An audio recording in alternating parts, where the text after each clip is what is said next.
Nimaga bilasizlar, ikkichilardan ko'p biznesmen chiqadi. A'lochilardan 1%, ikkichilardan 90% biznesmen bo'ladi. Ularnichi tavakkal qiladi, ular duxi bor. Ularchi nimaga dux bo'ladi? Qo'rqmaydi. Kim qo'rqmaydi? Orqasini, ketini o'ylamaydigan odam qo'rqmaydi. Qo'pol qilib aytganda, sal aqli kamroq odam qo'rqmaydi. Chunki u aqli bilan o'ylamaydi. Hozir buni qilsam, keyin qamalib ketaman u. Hozir mamlak qilsam, molim olib qo'yishadi-yu. Hozir mamlaka qilsam, bozorda raqobat to'la ekan-ku, bankrot bo'laman u. Hozir kredit olsam, keyin to'la olmayman deb o'ylaydi. Tavakkalchi odam o'ylab o'tirmaydi, ikkichi odam. Nima bo'lsa bo'ldi deydi, bosadi, kredit oladi, bankrot. Hech qilmaydi deydi. Ikkinchisi qarz oladi qarindoshlaridan, bankrot. Hech qilmaydi deydi.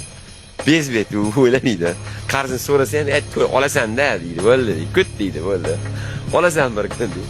Ya'ni sekin-sekin tajriba bilan, lekin u aqlli bo'lib ketadi. U tajriba orttiradi, soft skill orttiradi-da. Shu soft skill'i 3-papitkadan, 4-papitkadan keyin unga foyda olib keladi. Buni o'ylamaylar hamma biznesmenlarni birdan boy zo'rib ketgan.